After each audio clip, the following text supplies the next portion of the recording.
REITs e muito mais. Conhecimento é a chave do sucesso. Faça cursos dentro da plataforma.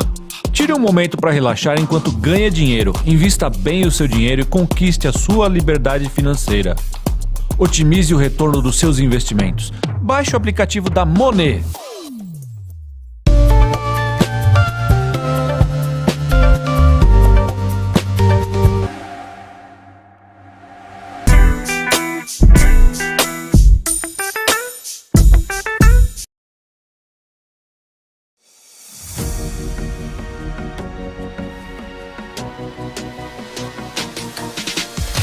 BMC News, informação que gera valor.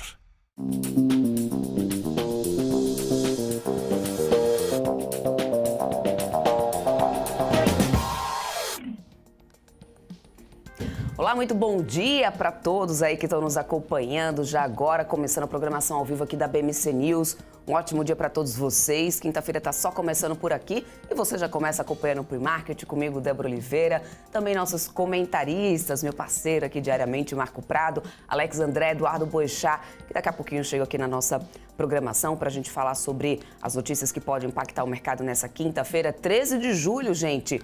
Abriram as janelas dos ventiladores aqui em São Paulo. Quem tá por aqui tá tendo que se segurar na rua, hein? Ciclone chegando lá pelo sul, é o Ninho, né, que tá dando já as caras por aí. Isso pode também, claro, trazer um certo alerta em relação ao setor agrícola.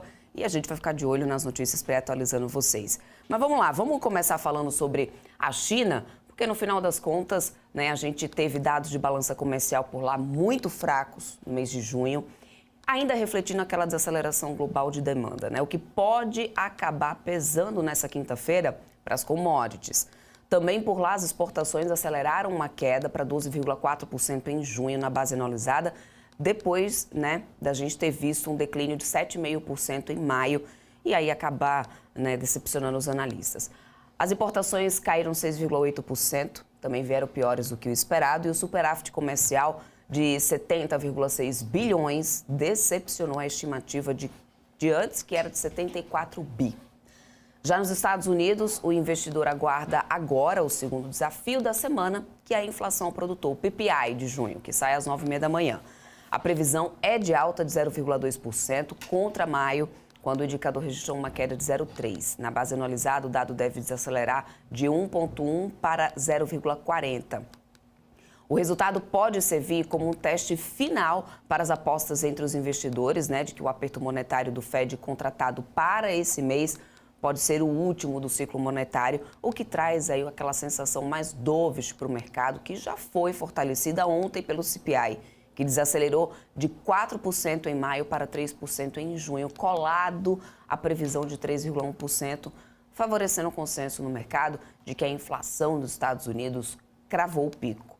Né? Bom, a gente vai seguir acompanhando, deixa eu só atualizar vocês de como que a gente vem com os futuros por lá nos Estados Unidos agora, olha só.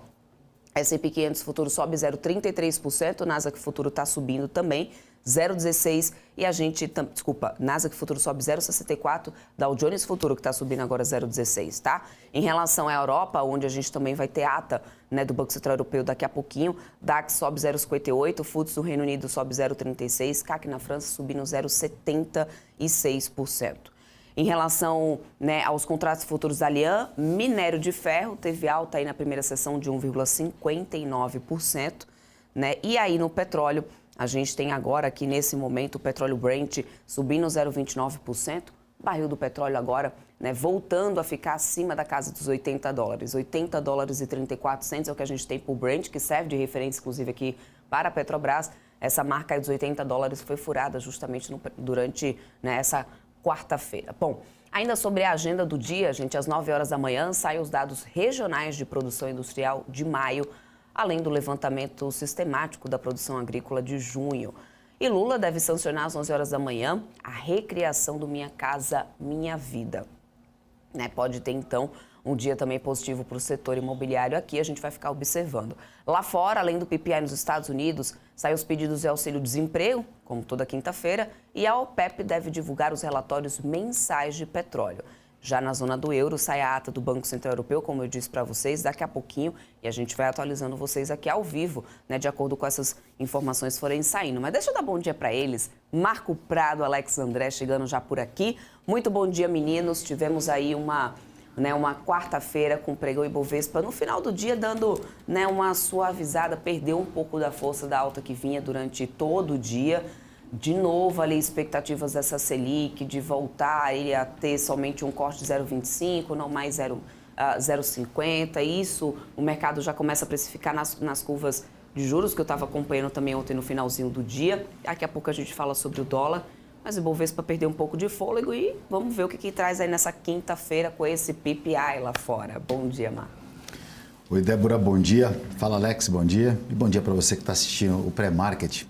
A Bolsa ontem, né, teve um dia de alta na parte da manhã, Petrobras liderava a alta aí ao longo do dia também, mas depois da ata do Fed, lá do Banco Central Americano, principalmente o setor financeiro foi o que sentiu mais. Na ata, o Banco Central Americano, ele anunciou que os créditos vem diminuindo bastante os créditos, os empréstimos lá nos Estados Unidos. E isso afeta diretamente o setor financeiro lá.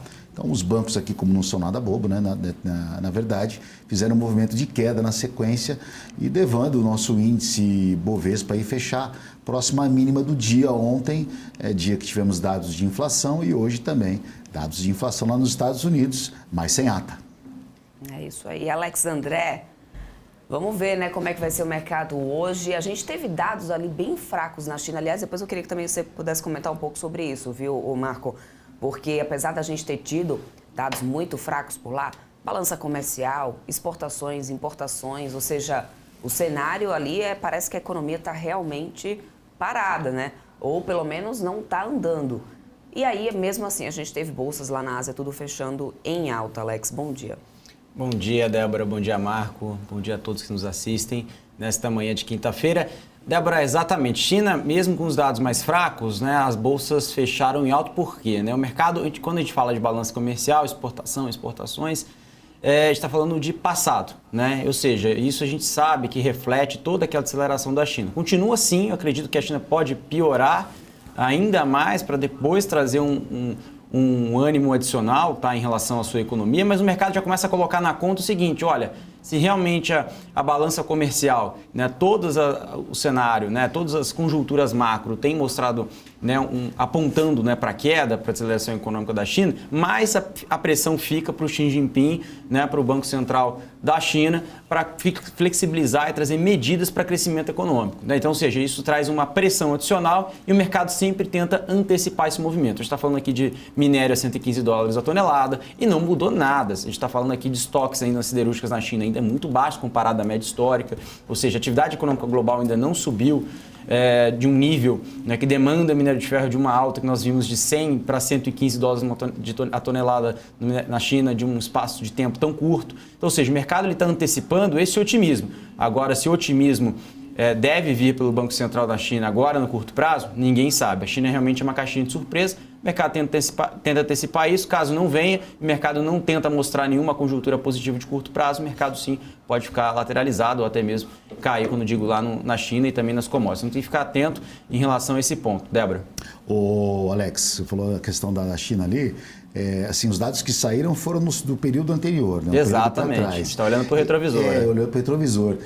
Essa alta dessa madrugada que teve na China, que foi uma alta até expressiva, eles acho que olhou um pouquinho mais o CPI, né? Viu o CPI um pouquinho melhor aí, uma possibilidade de uma redução ou de uma pressão menor inflacionária lá nos Estados Unidos. Eu acredito que eles se apegaram muito mais no futuro, né? Olhando para frente do que olhando para trás. Concordo contigo. Boa. Meninos, falando sobre o dólar agora, ontem a gente teve ali uma mínima do dólar chegando a cair abaixo dos 4,80, foi para 4,78, mas o futuro fechou com a queda de 0,73 a 4,83. A queda da moeda foi reforçada, é claro, né, por essa recuperação das commodities que a gente veio acompanhando, o fluxo de capital estrangeiro, os investidores aí de olho nas ações mais baratas e, né, no provável também início do ciclo de afrouxamento do Copom a partir de agosto. Além disso, a baixa de 14 meses no dólar se espalhou globalmente com 28 das 31 principais moedas, né, que são rastreadas pela Bloomberg, subindo depois do CPI. Voltam as especulações sobre o enfraquecimento no dólar, a opinião de vocês, ou isso é só realmente essa questão de juros que tem, né, pesado bastante nessa conta do câmbio? O próprio dólar, o ata, vamos falar um pouquinho só para falar do dólar, falar só um pouquinho da ata do Banco Central ontem, né, do Fed. Mostra que a economia, ela vem, a inflação lá vem se encaixando, né, o menor número aí dos últimos períodos, né, referente pelo menos ao período de um ano. Porém, a gente vê um quadro de inflação nos Estados Unidos, de recessão nos Estados Unidos, bem latente, né? Então, por mais que a gente lá nos Estados Unidos o juros está ok, mas dificilmente, pelo relatório do Banco Central, pela ata do Fed ali, há uma recessão, os Estados Unidos escapam de uma recessão. Então, não tem como o dólar fortalecer. Então, o dólar vai perder força ainda um pouquinho mais. A gente, não vamos falar no Brasil aqui, as reformas, todos os motivos aí para que o dólar caia, fluxo entrando, mas o dólar, naturalmente, no mundo inteiro está perdendo força. Então, inevitavelmente, ali uma recessão nos Estados Unidos vem se despontando cada vez mais, mês a mês, o que já era esperado no mercado, né? Acho que a novidade vem se não acontecer uma recessão. Alex. Exatamente, eu concordo com o Marco, acho que o mercado, você tinha até colocado, Débora, no começo aqui do programa, que o mercado está esperando aí talvez ali uma alta do Fed, né? Ou seja, não duas, mas agora somente em julho, com esse CPI mais baixo. Eu acredito que o mercado é sempre mânico-depressivo, tanto de um lado quanto para o outro. Então, nós vimos o ADP como, né, um excesso de pessimismo e agora, no curto prazo, com esse CPI, não vou dizer um excesso de otimismo, que a bolsa lá fora não subiu tão forte, mas as narrativas começaram a mudar muito rápido.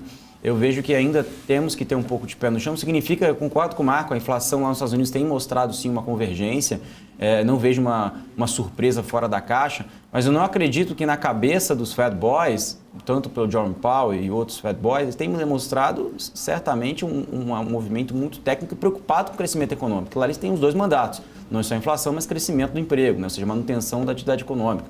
Então, ou seja, eu acredito que esse movimento ele vai ser um pouco mais devagar, ele vai ser muito mais sensato para trazer essa alta de juros, trazer uma ancoragem expectativa, que ele está conseguindo agora ancorar expectativas na curva, a gente consegue observar isso, não tem nada muito fora da caixa, e o mercado fica mais previsível. O mercado quer mesmo é previsibilidade, né? Então, acho que essas narrativas do CPI, e agora com o PPI de hoje, podem reforçar essa visão. Débora. Aí, perfeito, isso aí. Gente, mudando um pouquinho de assunto, depois daquele incentivo lá para a compra de carros populares, Lula surpreendeu agora os ministros, né, nessa quarta-feira inclusive, falando em baratear os eletrodomésticos de linha branca.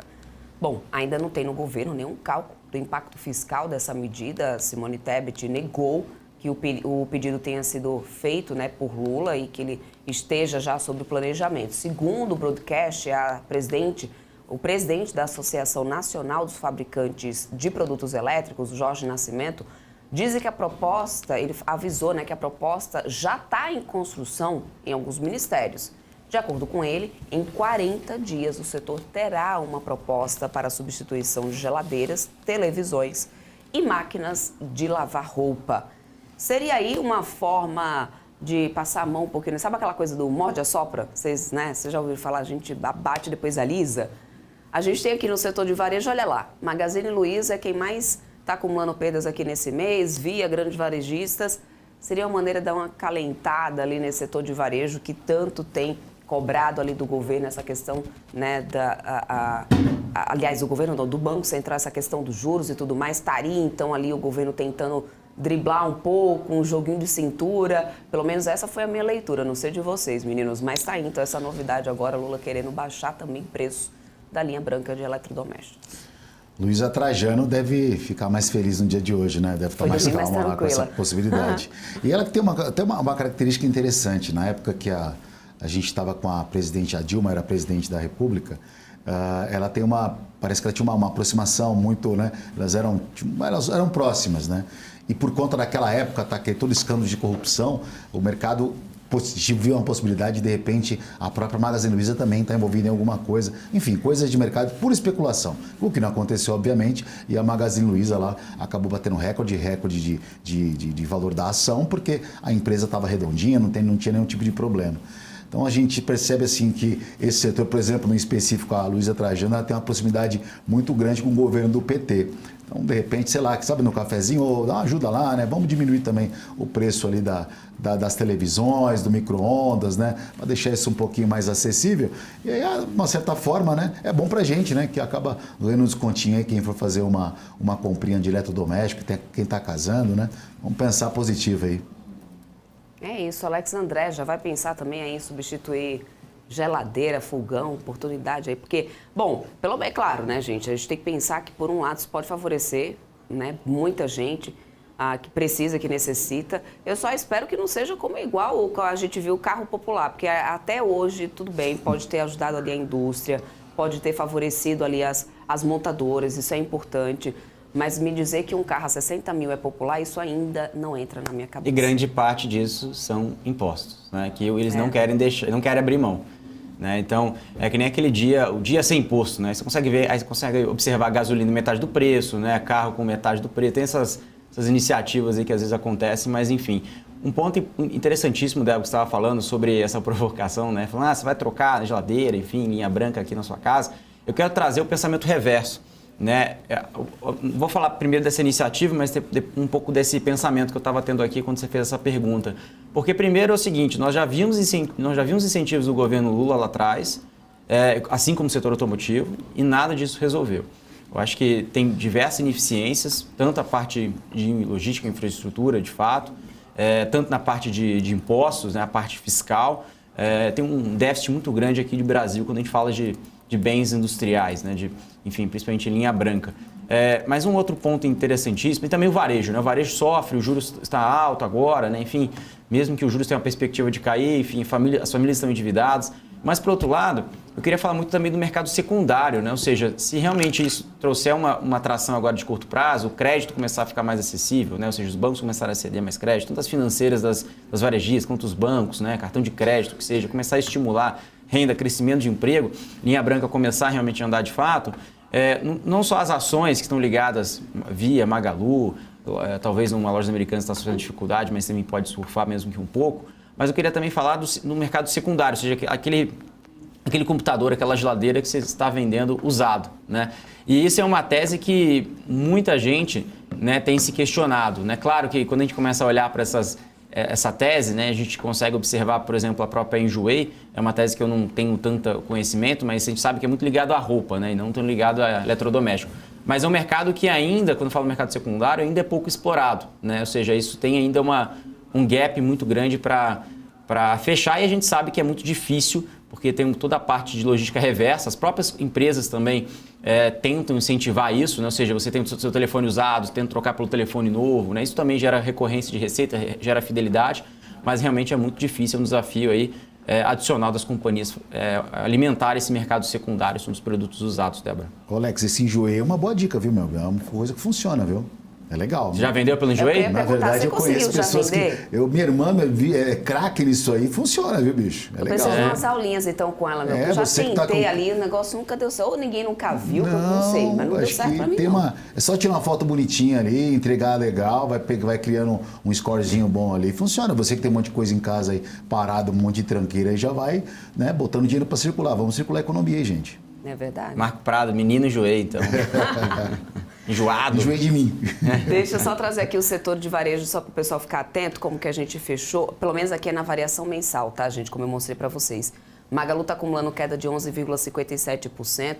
Lembrando que aqui é um setor também muito sensível a juros. No ano, mesmo assim, ainda tem uma alta acumulada de 8,76%. Via, né, que também são as duas que realmente traz mais forte essa questão da linha branca, acumula queda no mês e também no ano, de 18,33%. Trazendo um pouco mais das notícias do governo que podem fazer preço a alguns setores aqui, né, da Bolsa hoje. Lula vai recriar oficialmente, ou seja, vai sancionar hoje o Minha Casa Minha Vida. Mas já tem uma pressão no governo para que ele vete alguns jabutis do texto que afetam o setor elétrico.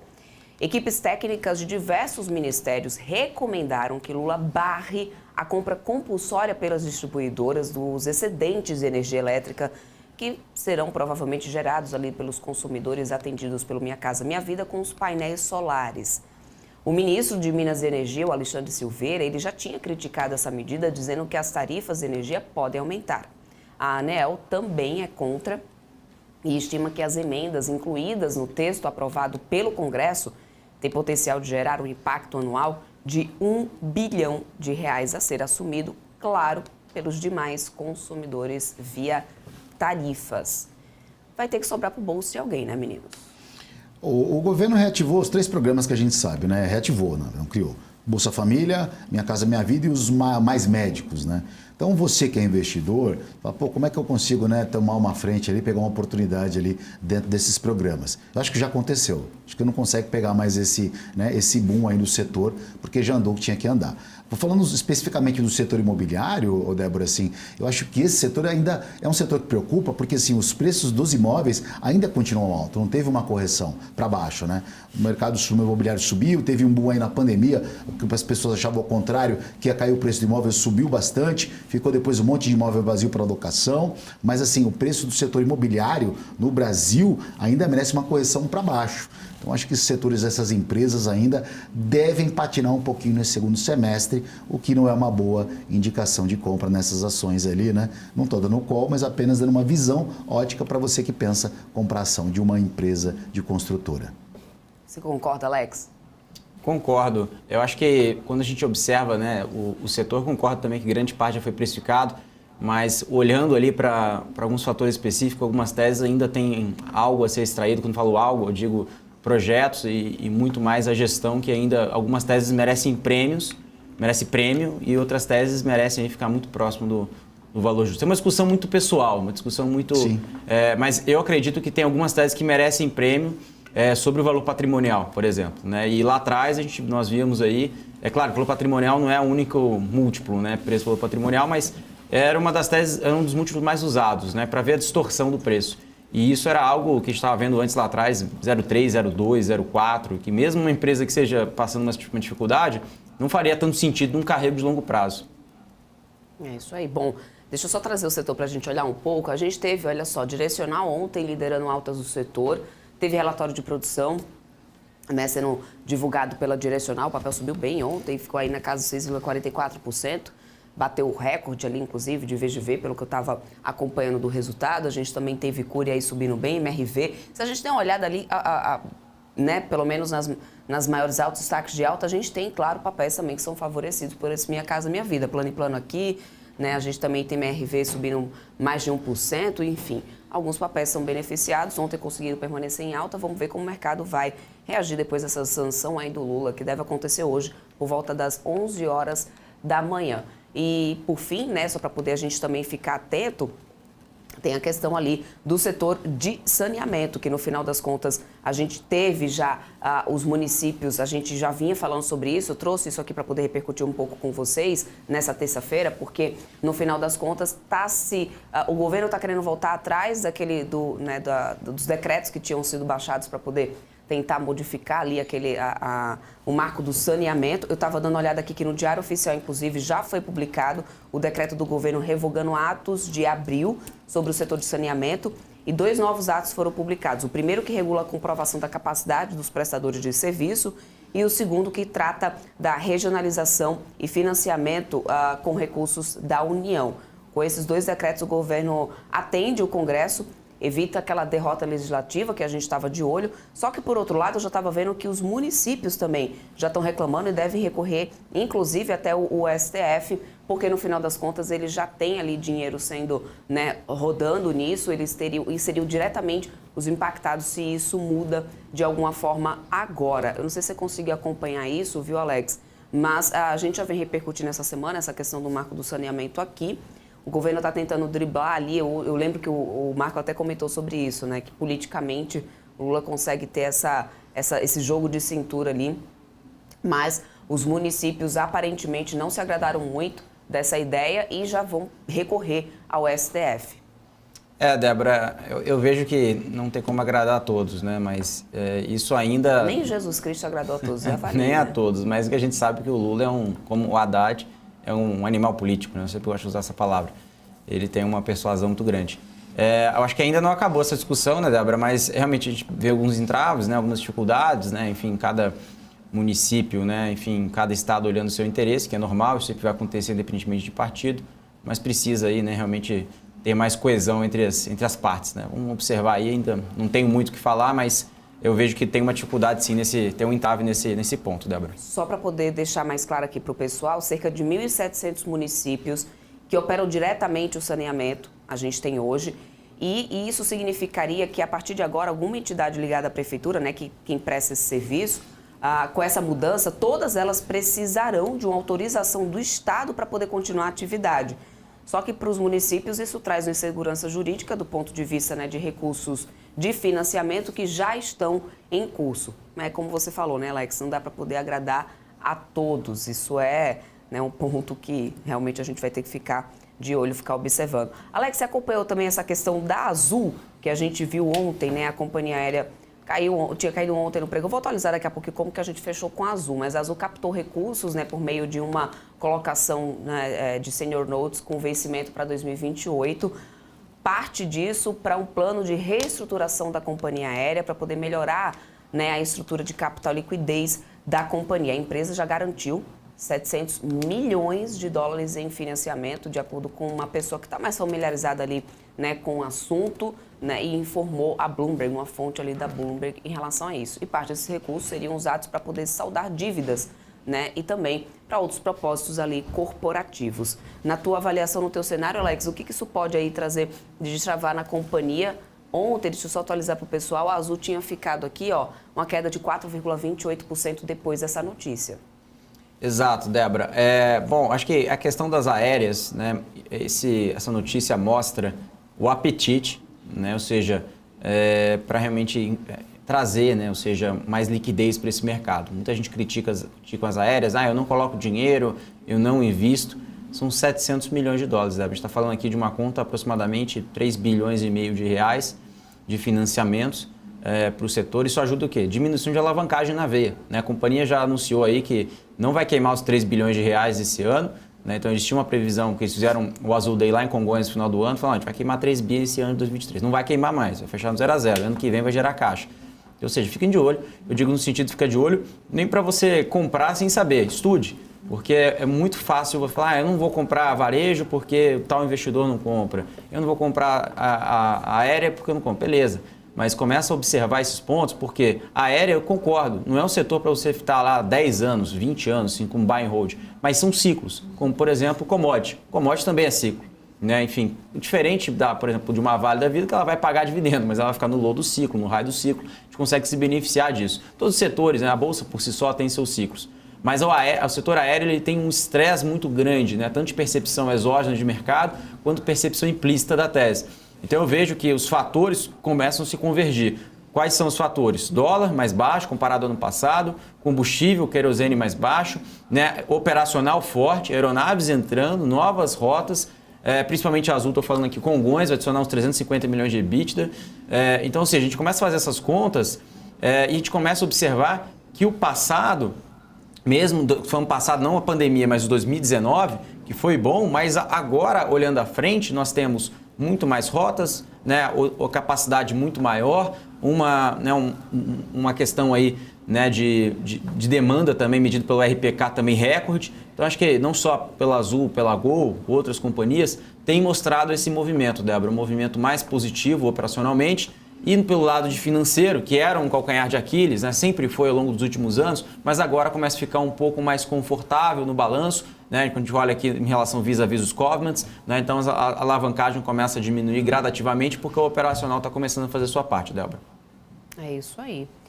Vamos rapidamente aqui, deixa eu só atualizar para vocês sobre a FMI, que disse, né, que é fundamental ainda manter o custo da política monetária até a inflação ser levada a meta. O que não é novidade, a gente já tem acompanhado isso, né, por lá. Foi a diretora-geral, a diretora do FMI, a Georgieva, que disse num blog da instituição que é fundamental permanecer nesse curso atual da política monetária até que a inflação seja levada às metas dos bancos centrais de uma forma mais duradoura, tá? Ela disse que já observa os primeiros sinais de transmissão da política para a atividade econômica, com aperto nos padrões de empréstimos na zona do euro e nos Estados Unidos. Mas ressaltou, né, que os bancos centrais devem evitar celebrações prematuras, já que o nível de preços permanece bem acima das metas na maior parte, né, dos países do G20, especialmente nas economias mais avançadas. Isso de acordo com a Georgieva, então andando aquela alerta, né? Não dá para poder comemorar agora, é antecipado, né? É precipitado fazer isso. A gente precisa esperar um pouquinho mais para poder conseguir levar essa inflação à meta. A gente vai ter ata aqui, inclusive, do Banco Central Europeu daqui a pouquinho sendo divulgada. Eu vou atualizar vocês que continuam aqui na nossa programação, nos acompanhando. Por aqui a gente está só começando o dia, vamos ficar de olho aqui nas notícias para entender aí exatamente qual será o impacto disso no mercado. E esse andamento do mercado ao vivo e a cores, você só acompanha aqui na BMC News comigo, meu telão aqui do Profit da Lógica, todo o nosso time aqui, inclusive de comentaristas, especialistas do mercado. Então eu vou para o rápido intervalo comercial, você fica aí do outro lado. Daqui a pouquinho eu estou de volta com mais notícias de mercado e também, né, com nossos gráficos aqui das companhias. Até já.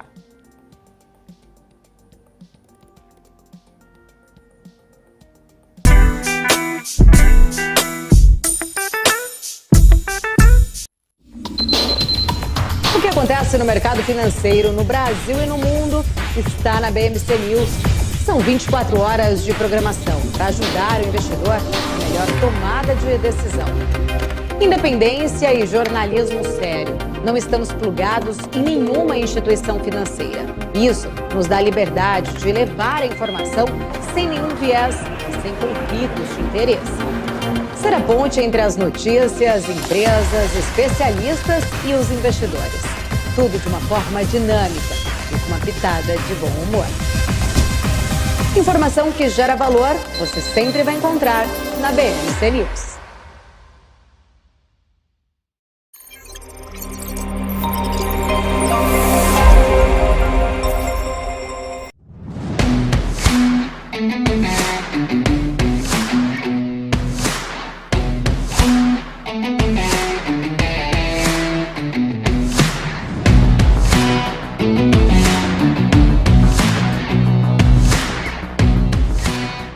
Vortex Beyond.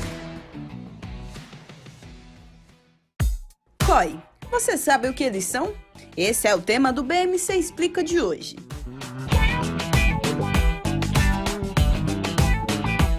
COI é a sigla para Certificado de Operações Estruturadas. É um investimento montado por instituições financeiras que combina características tanto de renda fixa quanto de renda variável em um único produto.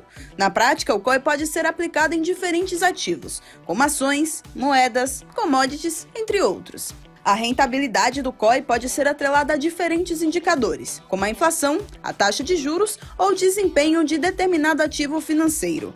Além disso, o COI pode ter diferentes estruturas de remuneração, que podem incluir uma taxa pré-fixada ou pós-fixada. O investidor deve escolher o COI de acordo com seu perfil de investimentos.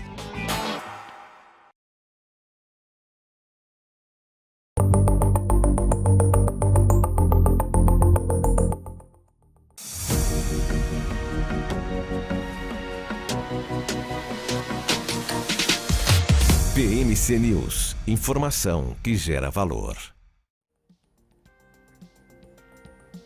Estamos de volta, eu já volto aqui querendo dar bom dia para ele, Eduardo Boechat, que está chegando por aqui. Bom dia para você, Eduardo, para todo o time aí da Active. Vamos lá falar um pouco sobre esse mercado nessa quinta-feira. Bom, CPI, até a gente repercutiu já um pouco aqui, mas eu quero ouvir aí, né, a tua opinião, o teu cenário. A gente teve um CPI um pouco melhor do que o esperado, né, também melhorando esse cenário aí para os ativos de risco, deixando os investidores um pouco mais otimistas. Só que hoje a gente tem esse PPI. Você acredita num reforço aí dessas expectativas por um fim de um ciclo de aperto de juros nos Estados Unidos? Ou os últimos dados ainda deixam espaço para mais juros por lá, na sua opinião? Porque, por exemplo, o número de salários não foi tão legal assim no CPI, mas o mercado, né, segue ignorando, por enquanto, isso, como você mesmo disse no seu Twitter, que eu estava de olho ontem, né, talvez olhando sempre ali para o copo um pouco mais, o meio cheio, não o meio vazio. Então, eu queria entender do seu cenário, o seu olhar para esses dados que estão saindo nos Estados Unidos, hoje com o PPI. Edu, bom dia. Bom dia, pessoal. Bom dia, Marco. Bom dia, Alex. Bom dia, Débora. O número do CPI, eu acho que é uma tendência clara de melhora, né? Ele vem melhorando, talvez não na velocidade que o mercado gostaria, mas vem melhorando. o núcleo, né, o anual ainda está bem alto, mas à medida que o tempo vai passando, né, os 12 meses, né, vão saindo taxas de juros mais altas no passado e entrando números mais baixos do curto prazo, então esse número tende a cair. Acho que a gente tem que prestar atenção bastante nesse movimento de combustíveis agora, principalmente lá fora, petróleo subindo, até onde isso pode continuar. Acho que isso é impactante para o número de inflação nos Estados Unidos, acho que é um dado importante para a gente acompanhar. E eu ficaria muito de olho nessa questão dos salários, apesar de que eu li a semana algum economista falando que normalmente o número de salário cresce depois do processo de inflação já ter se consolidado, que a inflação já começa a decair, aí, né, o salário ele é lagging, né, ele fica para trás e aí os salários recuperam espaço contra a inflação. Enfim, a ver ainda o que pode acontecer, mas o fato é que realmente melhorou os números são melhores do que há um ano atrás, com certeza. Né, a gente viu uma trajetória de queda do número cheio de inflação, do núcleo nem tanto, mas né, o núcleo também caiu, mas o número cheio de inflação caindo mais. Acho que isso dá uma alegria para o mercado, acho que não vai escapar a próxima alta de 0,25, aí já está no preço. A conversa passa a ser a segunda alta de 0,25, se ela vai acontecer e quando ela vai acontecer, né? Em ela acontecendo, quando será? Acho que essa que passa a ser a discussão do mercado. A do próximo mês agora, da próxima reunião, acho que essa daí já está no preço. É isso, vamos esperar então. Vamos falar um pouquinho sobre petróleo e produção, né, global de petróleo. O que acontece? A gente teve aí um relatório sendo publicado hoje lá em Paris pela agência, né, um relatório da Agência Internacional de Energia, que está prevendo que a Arábia Saudita deve ser ultrapassada pela Rússia como maior produtora de petróleo da aliança OPEP+.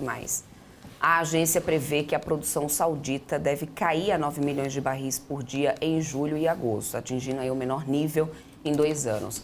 A Rússia reduz a oferta de forma mais lenta e deve acabar, né, então, superando essa produção da Arábia Saudita. No documento, a agência também cortou a previsão para o aumento da demanda global em 2023 em 220 mil barris de petróleo por dia, totalizando 2 milhões e 200 mil barris diários.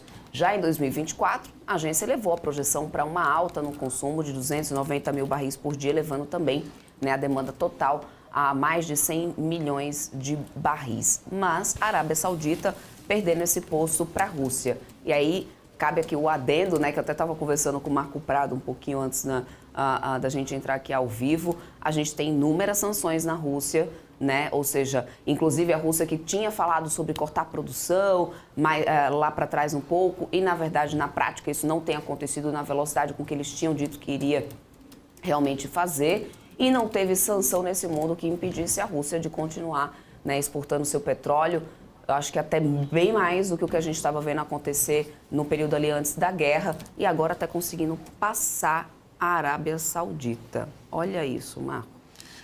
Para quem pensa que a Rússia só exporta vodka, o petróleo está comendo solto por lá. Olha, eles só vendem para a China só, né? Coloca um cano lá diretamente para a China lá e vai abastecendo. E o resto do mundo não precisa se preocupar não, porque a China consome bastante petróleo. Agora, então teremos aí provavelmente corte de produção aí de petróleo mundial para o preço do barril não cair em 2024, ano que vem, né? Já vem caindo o preço do barril do petróleo. Então, assim, fica naquela, né? Ou o preço do barril do petróleo vai para $300 lá, como falaram no começo da guerra, ou volta para $50 ali, como algumas pessoas também falaram no próprio começo da guerra. Então, nesse meio do caminho, por enquanto, quem fala que está mais próximo de 50 ainda está ganhando do que $300 um preço de barril de petróleo. Você já tinha imaginado algum dia a Arábia Saudita e ser passado pela Rússia dessa forma? Pois é. Ou Alex, na OPEP, no nível de produção de petróleo? Na politicagem já, né? O Putin ficou para trás nisso daí, mesmo que tenha uma influência muito grande, enfim, o Putin não perdeu sua influência. Mas a Arábia Saudita tem subido o tom, principalmente nas últimas reuniões da OPEP, né? Porque ela tem esse programa, né, o Vision, né, 2030, eles precisam aí trazer aí uma grande demanda de investimento, diversificar não só pelo petróleo, mas de outros setores. Então eles estão acelerando agora, que eles sabem que o petróleo não vai durar para sempre, então eles estão acelerando, despachando o máximo possível, ganhar esse protagonismo para, né, realmente diversificar a economia, enfim, não depender só do petróleo, mas a tese é muito além disso. Mas falando especificamente de petróleo, eu vejo que a Rússia, acho que tem aquela questão da Turquia, que é muito engraçada, né? A Turquia ela compra o petróleo da Rússia, né, e depois a Turquia vende petróleo russo para a Europa, né? Então acho que tem um pouco assim de hipocrisia, na minha opinião, nessas partes, mas é politicagem, enfim, isso vai acontecer, sempre essa questão de sanções, nunca vai ser levado à risco, a gente pode ver, inclusive tem um gráfico, eu não vou colocar hoje esse gráfico, depois o pessoal me cobra aqui, eu coloco um gráfico dos países que pertencem à União Europeia que ainda continuam comprando petróleo russo, tá? Aí não é pouco não, tá? Então acho que, enfim, se for levar essa questão aí da restrição a sério, nem todos os países até hoje a guerra ainda está rolando e ainda essa restrição ainda não foi por completo, tá? Eu dei o caso da Turquia, mas tem outros casos práticos também.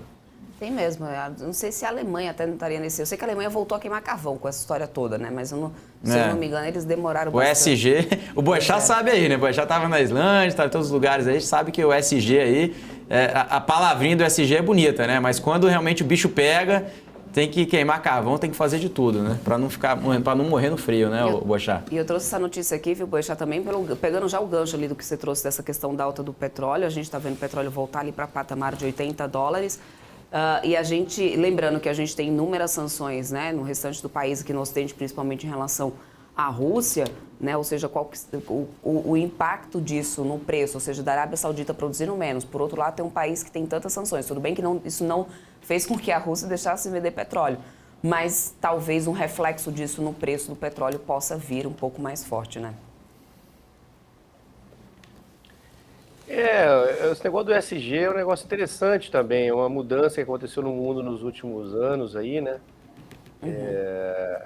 Que eu acho que tem um impacto muito importante sobre a economia e eu acho que às vezes a gente olha para isso de uma maneira até errada, né? Virou meio que um dogma você falar contra o meio ambiente, né? Não é nem falar contra o meio ambiente, vou até refazer, porque senão daqui a pouco você vai falar que eu sou antiecológico. Não é isso.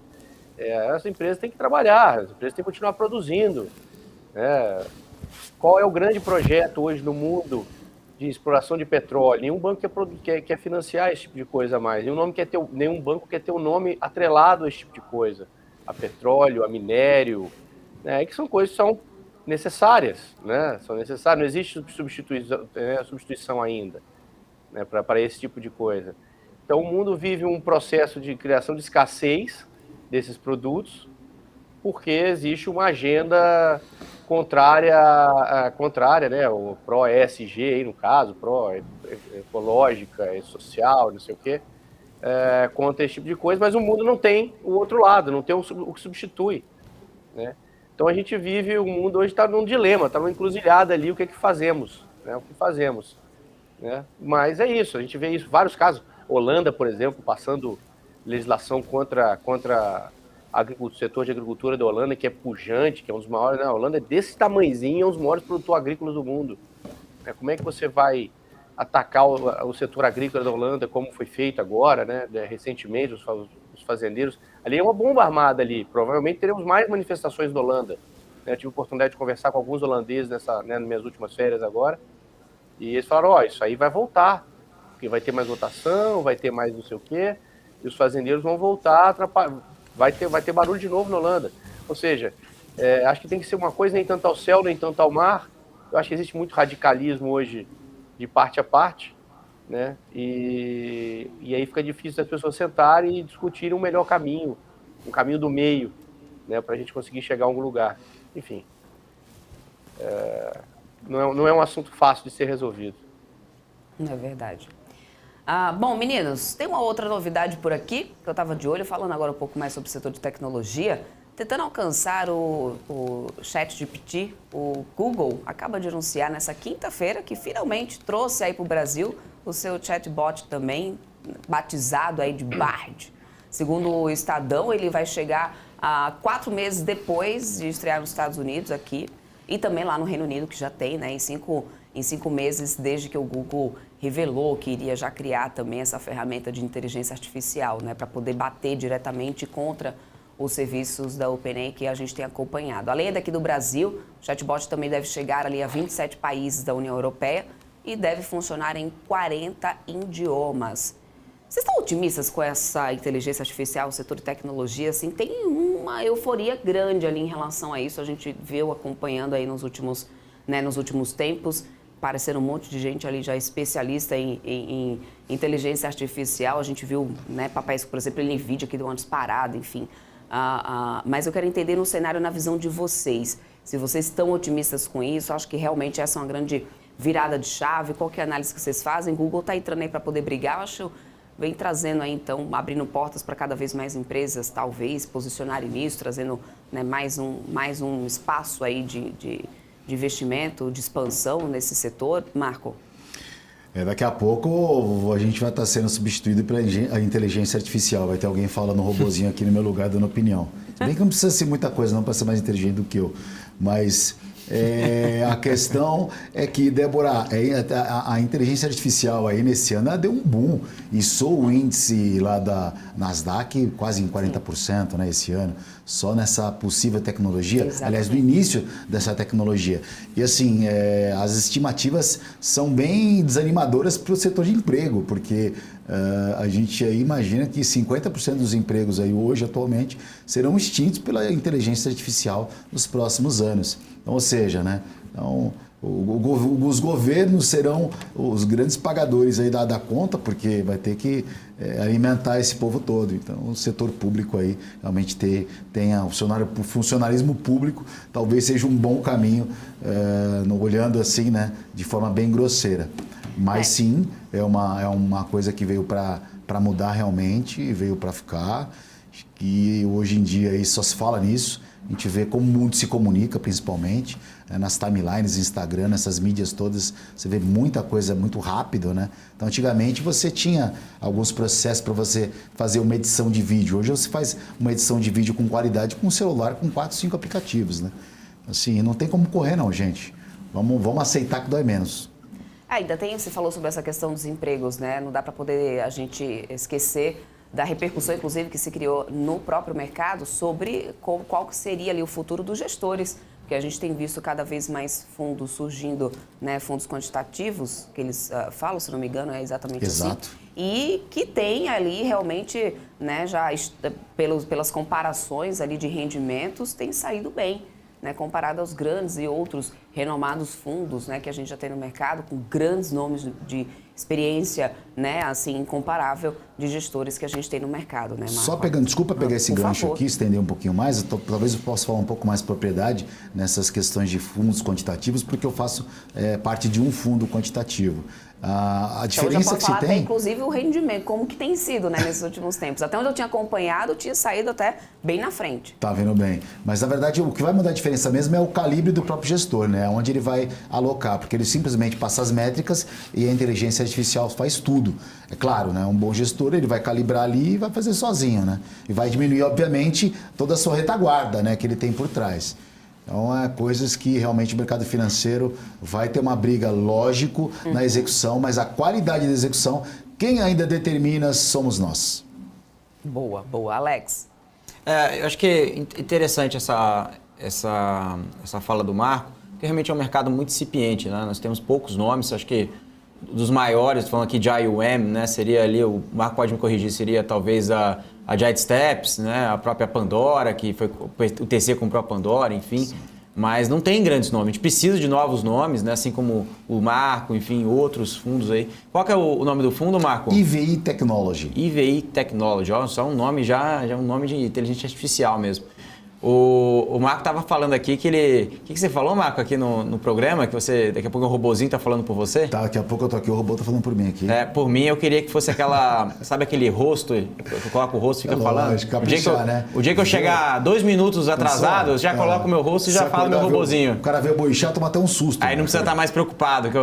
Cheguei 1 minuto, 2 minutos, já coloca meu rosto aqui, minha fala e já tá tudo certo. Mas enfim, brincadeiras à parte, a gente tem o...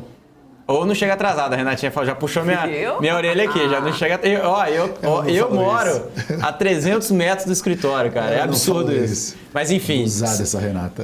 A culpa é minha mesmo, não tem desculpa mesmo. Mas vamos lá. Débora, só para comentar aqui sobre essa questão de inteligência artificial, sobre os fundos, eu acho que... eu vou comentar um pouquinho nos gráficos também, mais à frente, não agora, mas acho que é um ponto interessante, porque quando a gente começa a falar, tem poucos fundos quantitativos aqui no Brasil, né? Precisa estimular os fundos.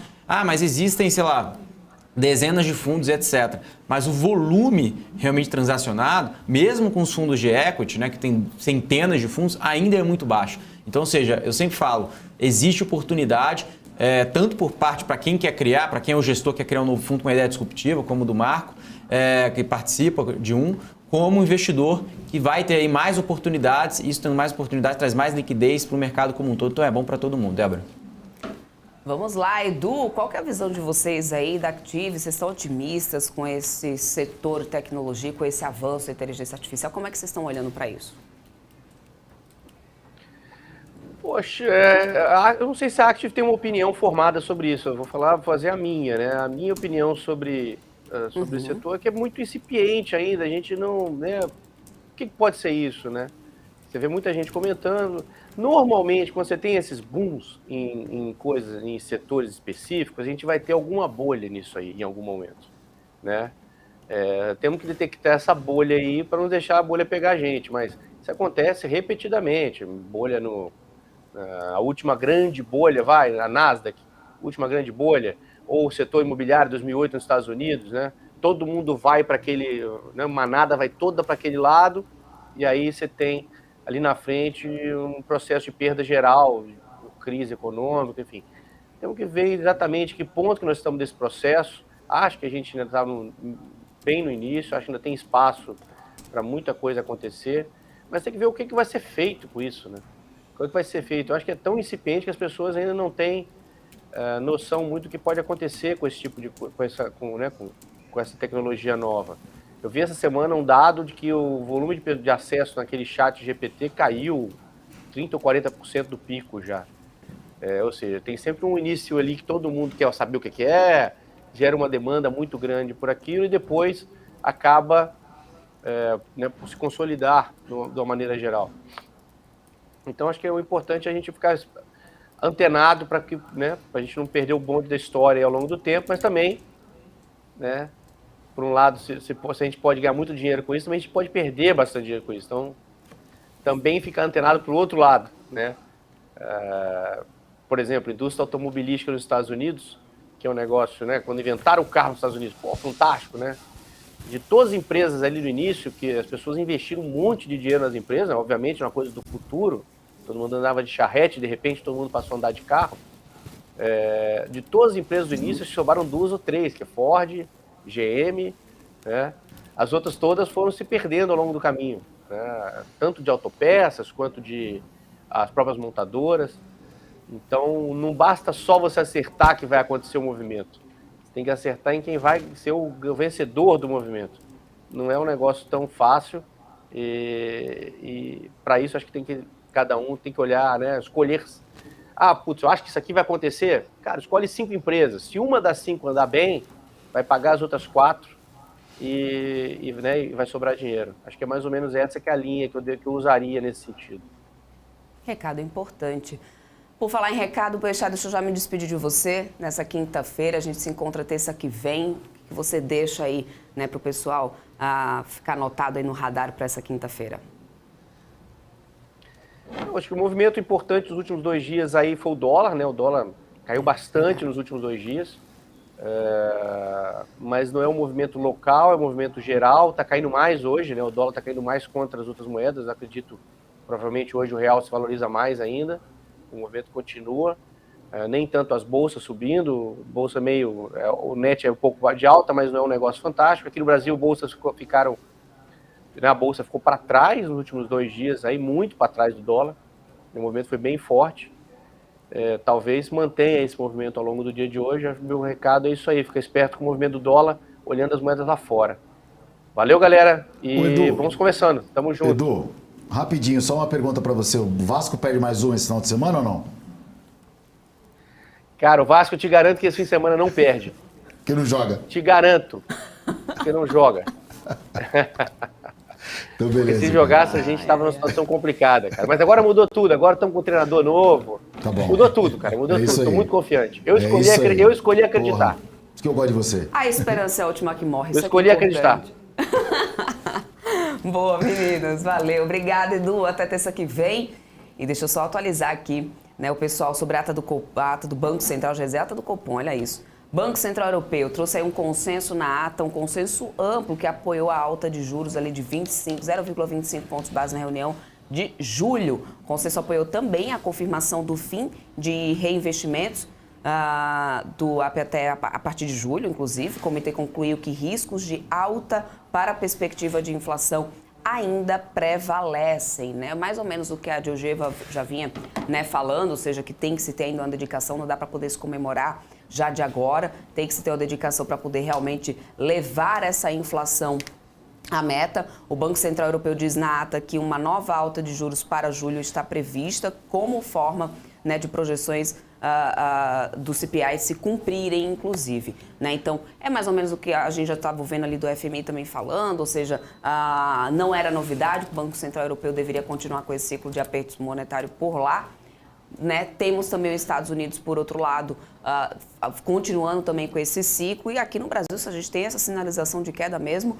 acho que tem tudo para poder trazer um pouco mais de olhar do mundo para aqui, para o Brasil, em termos de investimento, porque afinal de contas, gringo gosta também dos jurozinhos acontecendo por ali, né, meninos? Exatamente. Pelo menos lá na Europa estão alinhados, né?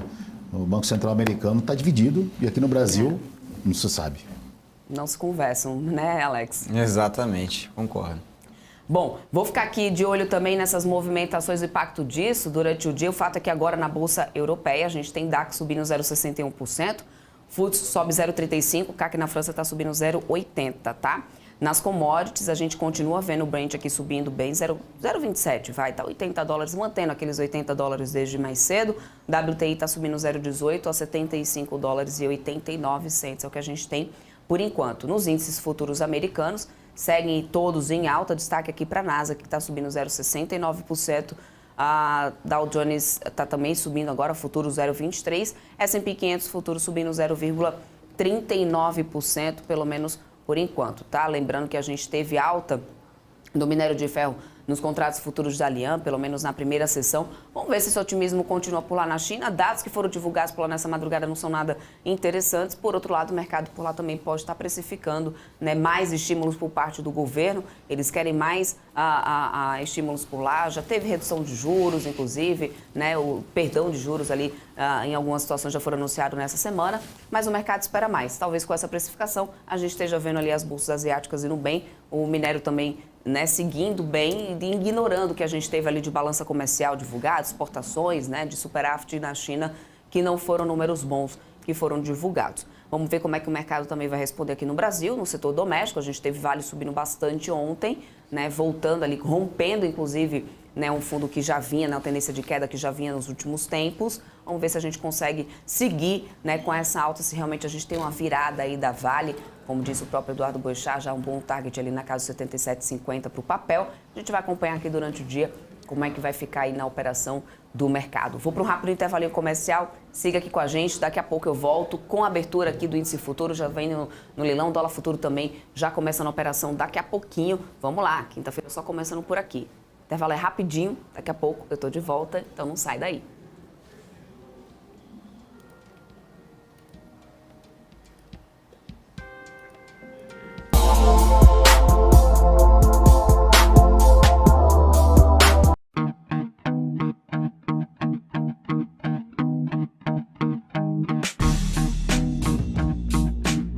Quais foram os fatores que fizeram essas operações elas desempenharem e por que surpreenderam o mercado financeiro?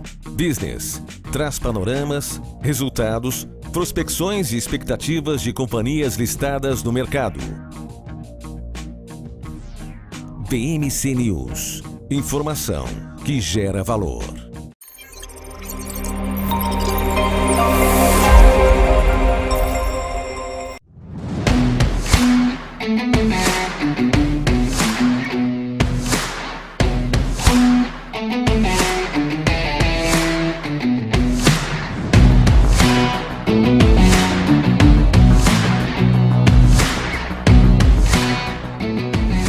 Vortex.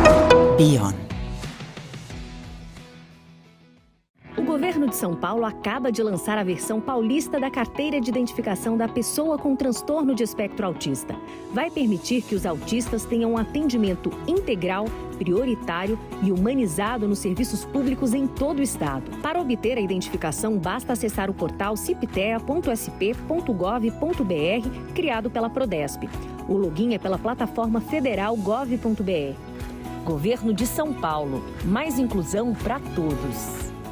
Conheça a Brasil Paralelo, o único streaming que oferece uma experiência completa, que começa antes de cada filme com a sinopse em vídeo e continua depois que os filmes acabam com as análises e podcasts sobre o que acabou de assistir.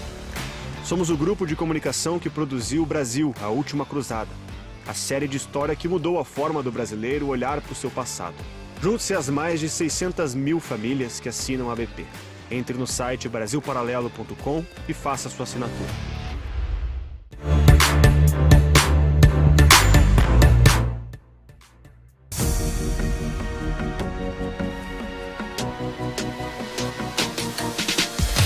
BMC News, informação que gera valor. Estamos de volta, falta um pouquinho aqui para começar a abertura, né, dos futuros aqui no Brasil. Antes, deixa eu só falar do JBS aqui para vocês, gente. A Moody's avaliou que o plano da companhia de realizar o pagamento extraordinário de dividendos na ordem de 400 milhões de dólares reduz marginalmente a liquidez em momento de enfraquecimento do desempenho operacional. O BB Investimentos, inclusive, reiterou a recomendação neutra para a ação da empresa, com preço-alvo ali a R$ 28,00. O banco manteve a classificação depois da companhia divulgar o plano de dupla listagem no Brasil e nos Estados Unidos, devido a um cenário, né, geral mais adverso, em diversas unidades, inclusive de negócios do frigorífico. Alex André, ou seja, um dividendo agora pode comprometer realmente aí essa margem da companhia. Você faz essa leitura também. Ontem, pelo menos, o otimismo do mercado com o JBS foi grande, subiu 9% o papel, dupla listagem, né? E trazendo ali um patamar de listagem na NYSE é uma coisa que eu acho que é bem interessante, né? Ô, Débora, bom dia. Em relação a... Desculpa, bom dia. Eu tava vendo aqui, eu tava falando bom dia aqui no meu WhatsApp aqui pra galera aqui, porque um cliente aqui, eu mandei bom dia novamente. Tô com a cabeça fazendo 3 coisas ao mesmo tempo. Mas é o seguinte, Débora, sobre essa questão de JBS e frigoríficos, acho que vários pontos interessantes. Primeiro, em relação ao JBS, essa questão de dupla listagem, traz uma leitura que é a mesma coisa que, por exemplo, a própria Taurus também já olhou. Olha, eu estou muito mais exposto lá fora do que aqui, o mercado me precifica melhor lá fora do que aqui, mas será que o time é um time ideal de listar lá fora, né, e fazer esse movimento? Olha o que aconteceu, por exemplo, com o Inter, com outras companhias que fizeram. Talvez, eu não estou falando que o case é ruim, eu estou falando o timing, né? Talvez o timing não foi tão bom. Inclusive, até o próprio executivo do Inter também disse sobre isso. Falou, olha, a gente não pegou um time muito bom. O time não tem como acertar, mas a gente sabe que a gente tem que olhar um pouco também esse movimento. Falo time em sentido de flow, né? De fluxo, de precificação da tese. Porque uma coisa é olhar na planilha. A Tyson é precificada 12 vezes preço-lucro, a gente está precificado, sei lá, 5, 6. E agora a gente vai fechar esse gap, a gente pode dobrar só para essa questão de precificação, listando lá fora, enfim, deixando a estrutura societária mais simplificada.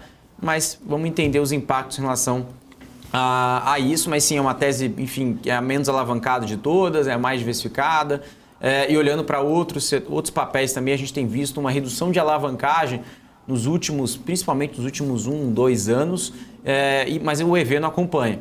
Né? Então, isso que é um ponto interessante, porque o preço dos ativos não acompanha porque o ciclo está ruim, isso é óbvio. Então, ou seja, a companhia tem melhorado sua alavancagem, não tem reforçado muitos investimentos, porque o ciclo não está muito favorável, principalmente lá fora, mas as companhias ainda continuam com os preços ainda depreciados, ainda o mercado não colocou, né, a reversão de ciclo, ainda não vai acontecer agora no curto prazo, principalmente Marfrig e JBS também tem um fator lá fora, mas agora se preza aí em relação à rentabilidade. Essa é a principal fala. Vai ter rentabilidade? Quais vão ser as margens, não só consolidada, mas também de cada unidade de segmento aqui, Débora?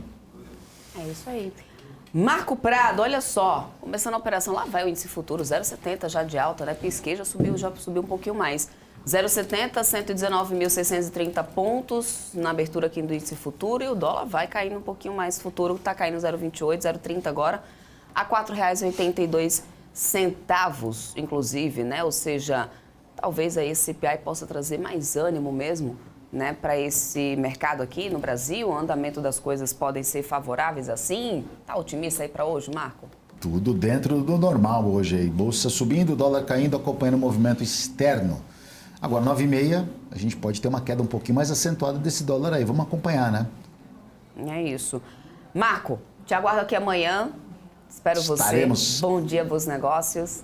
Bom pregão para todos. Vamos lá, bom pregão para todos, é isso.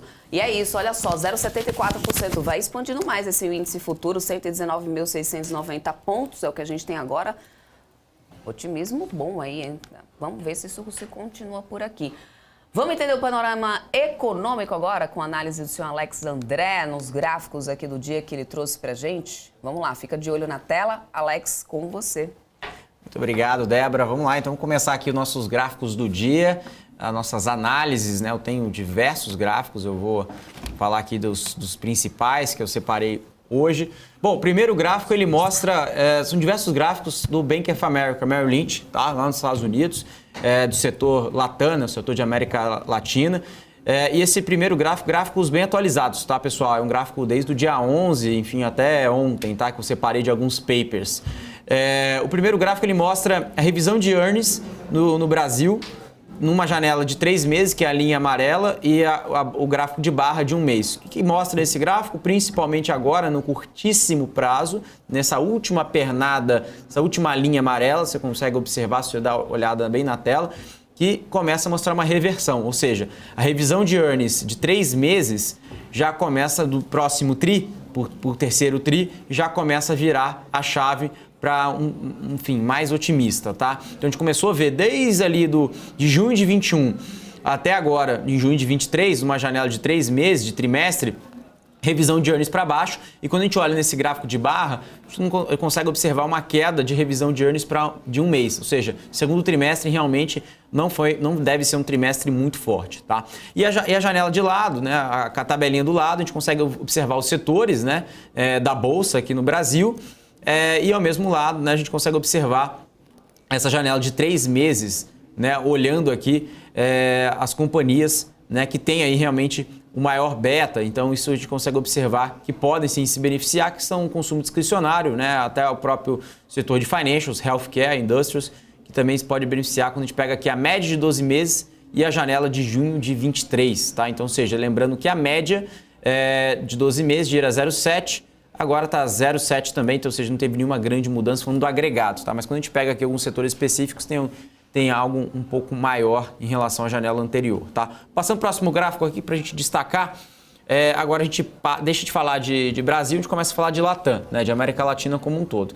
A América Latina também parece muito próximo ali de Brasil, então a gente está vendo uma reversão de earnings também de 3 meses, ou seja, uma revisão de lucro para cima, lembrando que a média histórica gira em torno de 0,7, então ali a gente está muito próximo, está em 0,8 agora, então ou seja, revisão de 3 meses, e uma revisão de 1 mês a gente consegue observar uma queda maior do que a queda de Brasil, tá? Para baixo, não para cima. Então 3 meses o mercado está olhando melhor para frente e agora revisando um pouco para baixo, falando de Latam, Brasil como um todo dentro desse pacote, tá? Aí quando a gente passa para o próximo apresentação aqui, né, a próxima imagem, a gente consegue observar a posição de caixa média Latam, né, do América Latina, não só Brasil.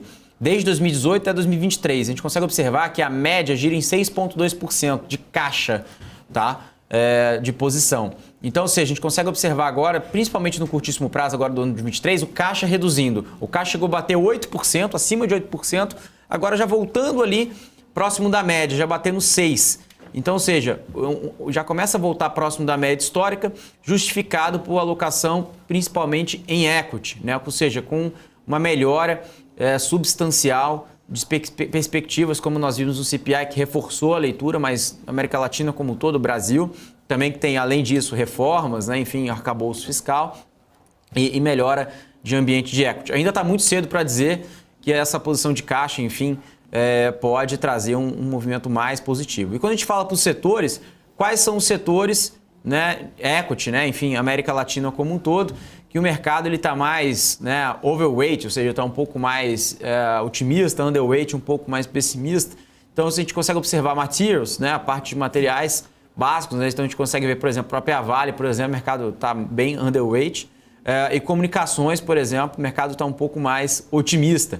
Então, para comunicações não é só TIM Vivo, falando aqui de Brasil, a gente também tem as ESPs, né? BrisaNet, Desktop, Unifique. A gente consegue ver que teve uma puxada para esses papéis também. Crescimento orgânico, inorgânico, enfim, perspectivas positivas.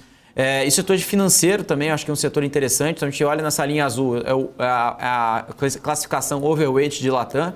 Então, o financial está muito maior overweight do que underweight. A gente consegue observar, quanto maior a barra azul comparada à barra vermelha, a gente consegue ver o maior otimismo em relação também a esses principais pontos, tá? Bom, aí para o próximo gráfico, é um gráfico interessantíssimo, que a gente consegue observar o fluxo de Brasil, né? Então, o fluxo, ele mede por essa linha amarela, que são os fundos de renda fixa, tá? Então, em bilhões de reais, essa linha, então, mede, chegou a bater mais de 400 bi de reais em fluxo de renda fixa, agora já chegando, né, a reduzir esse fluxo. E a gente consegue observar principalmente essa linha azul, azul mais clara, os fundos multimercados, e a linha azul escura, os fundos de ações, né, os FIAs. E um lado interessante é que a renda fixa começou a diminuir, né, a alocação substancial, mas nós não vimos fundos de ações ainda com alocações que ainda chegaram em níveis próximos de 21 ou no começo de 22. Então, ou seja, parece, né, que o investidor está começando a se posicionar ou ali na pessoa física mesmo comprando suas ações, ou um pouco mais conservador, não necessariamente em fundos de renda fixa, mas, por exemplo, em caixa na pessoa física, não estou falando do investidor institucional, mas também observando uma janela de oportunidade vis-a-vis aí esse custo de oportunidade com ações com a Selic caindo. Então pode ter esse possível aí, esse dilema que pode ocorrer aí, tá? Bom, outro ponto importante que a gente começa a olhar o Latam, né, ou seja, valuation, né, valuation ali de América Latina, tanto o PI, né, o Price Earnings aí, né, preço sobre lucro do Ibovespa, está no segundo desvio padrão para baixo, contando com commodities, tá? Petro e Vale, tá? Que é o maior peso do Ibovespa. A gente está falando ali abaixo do segundo desvio padrão, bem abaixo da média, a gente está falando ali, tradando ali abaixo disso, né, da média histórica desde 2016, mas é muito claro, né, que quando a gente começa a observar o PI da Bolsa, o PI do Ibovespa, né, 2 meses, né, forte, né, projetado, 12 meses, ajustado, ex-commodities, tirando Petro e Vale, a gente consegue observar que tem um desconto de 6% vis-a-vis o histórico. Então, ou seja, esse desconto diminuiu, olha que interessante ali, ó, chegou a bater no low de 2015 e agora voltou bem. Então, aí está muito próximo ali do primeiro desvio padrão. Enfim, falta fechar esse gap. Se realmente fechar, tem argumentos com Selic mais baixa, inflação, reformas, etc. Pode ter sim uma nova janela. Bom, a próxima tabelinha aqui eu vou comentar um pouco para vocês, que é uma tabelinha também do Bank of America, falando High Dividend Screen, que é basicamente os maiores pagadores de dividendos para 2023, de acordo com o Bank of America. Quais são as empresas que devem pagar mais dividendos, não só no Brasil, mas na América Latina, de acordo com o banco.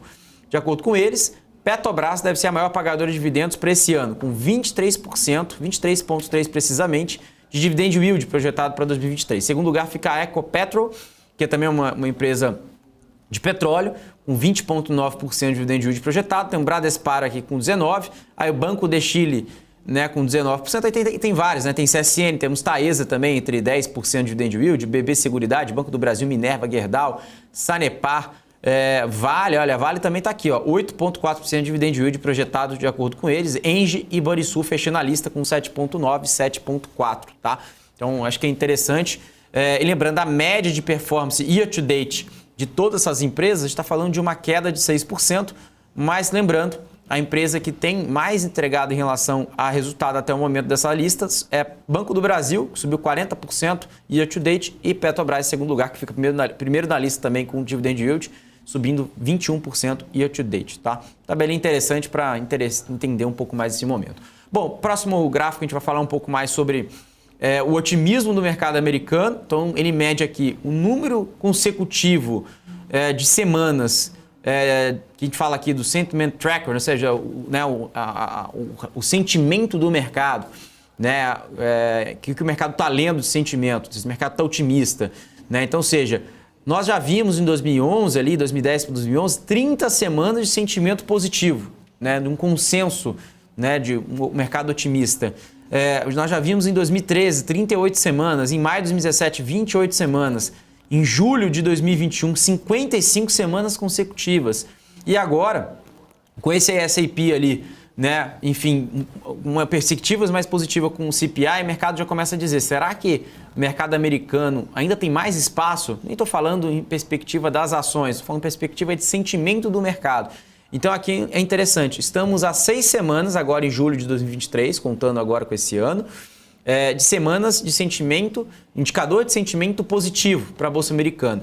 Então ainda, se você olhar comparação à média histórica, é claro que tem uma elevação comparada aos últimos meses. Olha os últimos meses, praticamente foi zero. A gente não teve uma sequência tão boa quanto agora nos últimos 6 meses, 12 meses. Mas quando a gente começa a comparar nos últimos anos, principalmente comparado com 2009, é muito tranquilo a gente dizer que pode sim chegar, não de uma vez, de uma reta, mas um número ali próximo de 10 ou acima de 10, ali 15, 20 semanas consecutivas, que aí sim a gente está falando de um crescimento do S&P, do Nasdaq ainda mais forte no curto prazo, que pode ser sim factível. Que vai depender PPI e temporada de balanço e também Fed no dia 25, 26 que vai sair a decisão, que pode ser, se tiver uma leitura mais dovish, se a gente abre espaço para essas narrativas macro destravarem.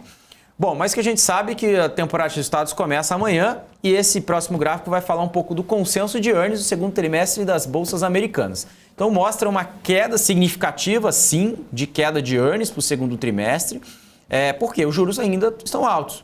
Vai subir ainda mais, né? Então o mercado espera aí uma alta de 0,25 na próxima reunião. Teve uma parada na última, mas o mercado já precifica isso. Então a gente tem essa linha mais clara, que é a precificação do EPS, né, que é o Earnings Per Share, ano contra ano, uma queda aproximadamente 7% do S&P, tá? E isso o mercado já tenta colocar na conta nessa temporada de resultados que amanhã começam pelos bancos. Bom, e qual que deve ser o impacto, de acordo com o Goldman Sachs, para o S&P 500 ao longo desse ano? Foi uma survey, foi uma pesquisa feita por investidores institucionais e no próxima tabela eu vou falar um pouco sobre isso. Bom, nós temos aqui os investidores ainda um pouco mais céticos em relação ao S&P. Por quê? A gente separa por bandas aqui. Então, o menor percentual foi foi respondido, né, o investidor que respondeu as perguntas, o investidor institucional que respondeu a pergunta do Goldman Sachs, disse que não tem convicção para onde o S&P deve fechar e no ano de 2023. Ali no B, que é o segundo, né, com 27%, o mercado espera aí que deve fechar em queda 4.200 pontos, tá? Ou abaixo disso. Aí, com o maior consenso, com 30% das respostas, das perguntas respondidas, das respostas, o mercado espera que deve ter uma queda leve, deve ficar entre 4.200, 4.200, 4.400 pontos o S&P. Aí já começa a diminuir um pouco o otimismo. No D, que é o range bound, né? Ou seja, que ali basicamente é onde está, ali entre 4.400, 4.600, é ali uma banda muito estável. O mercado espera que, com 19%, espera que não vai ter nenhuma mudança.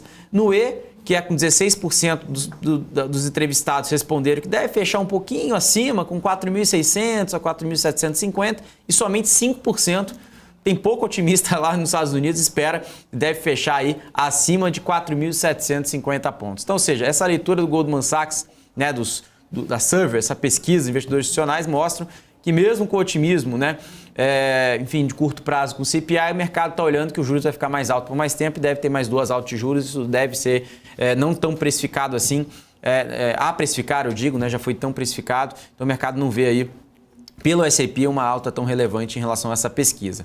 Bom, e quando a gente começa a observar um pouco mais à frente, temos sim argumentos positivos para aumentar o apetite de risco, né? Então, no próximo gráfico, nós temos aqui, passando para falar sobre o apetite de risco, que começou também a subir, né? Que é um ponto interessante, e as condições macroeconômicas, né?